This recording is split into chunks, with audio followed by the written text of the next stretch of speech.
Friends and family வணக்கம். எல்லோரும் எப்படி இருக்கீங்க? கண்டிப்பாக எல்லோரும் நல்லாயிருப்போம். எல்லோரும் சாப்பிட்டீங்களா?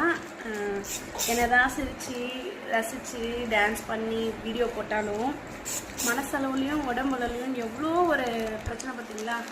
இவ்வளவும் மாத்திரை தான், இவ்வளவும் மாத்திரை தான். எல்லாத்தையும் நான் ஒரு சின்ன சந்தே மாத்திரை அதிகமாக சாப்பிட்றேன்.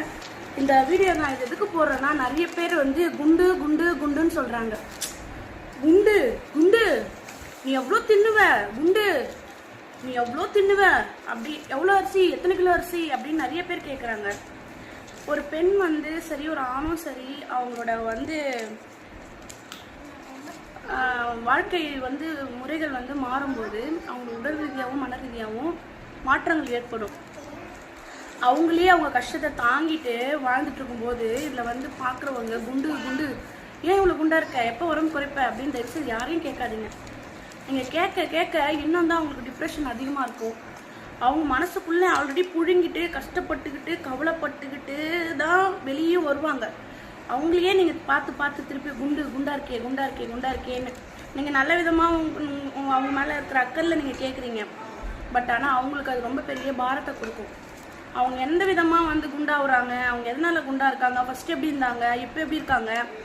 எப்போவுமே ஆரம்பத்தில் வந்து ஸ்டார்டிங் எங்கே ஆரம்பிக்குன்னா ஸ்கூலில் ஆரம்பிக்கும். ஒரு நார்மலாக உடம்பு இருந்தால், கொஞ்சம் எக்ஸ்ட்ரா உடம்பு இருந்தால் உடனே குண்டு குண்டுச்சின்னு ஃப்ரெண்ட்ஸ் ஃபஸ்ட்டு ஆரம்பிப்பாங்க.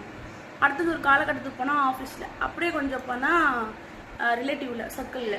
ஸோ இப்படி தான் வந்து பெண்களை வந்து ரொம்ப ரொம்ப மன ரீதியாக கஷ்டப்படுத்துறது. இவ்வளோ மாத்திரையும் ஒரு வாட்டி ரெண்டு வாட்டி இல்லை, ஒவ்வொரு வாட்டியும் போடுறவங்க குண்டாக தாங்க இருப்பாங்க. மோஸ்ட்லி அவங்களோட என்ன சொல்கிறது பாடி, அதாவது எல்லாருக்குமே ஒரே உடம்பாக இருக்காது. சில பேர் நிறைய மாத்திரை போடுவாங்க, அவங்க ஒல்லியாக தான் இருப்பாங்க. அவங்களும் 2-3 ஆப்ரேஷன் பண்ணியிருப்பாங்க, அவங்களும் ஒல்லியாக தான் இருப்பாங்க. ஒரு சிலர் பார்த்திங்கன்னா குண்டாக இருப்பாங்க. கண்டிப்பாக அவங்க இனிமேல் மாத்திரை, ஊசி, அதுக்கப்புறம் வந்து குளுக்கோஸ், இது மாதிரி நிறைய எடுத்துருப்பாங்க. ஸோ அதனால யாரும் தயவுசெய்து பார்த்து குண்டுன்னு சொல்லாதீங்க. கண்டிப்பாக அவங்க மனசில் ஆல்ரெடி வருத்தம், கவலை, கஷ்டம், கண்ணீர் எல்லாம் இருக்கும். முடிஞ்சால் அழகாக இருக்குன்னு சொல்லுங்கள், அது ரொம்ப சந்தோஷமாக இருக்கும். குண்டுன்னு சொல்லாதீங்க. முடிஞ்ச அளவுக்கு அவங்க கண்டிப்பாக அவங்களுக்கே அந்த எண்ணம் இருக்கும், உடம்பு குறைக்கணுன்ற எண்ணம் இருக்கும். அது மீறியும் அவங்களால முடியலன்னா அது ஏதோ ஒரு விதத்தில் ஏதோ ஒரு அவங்க இருக்கிற வரைக்கும் சந்தோஷமாக வாழட்டும், கஷ்டப்படுத்தாமல் நம்ம கஷ்டப்படுத்த தேவையில்ல.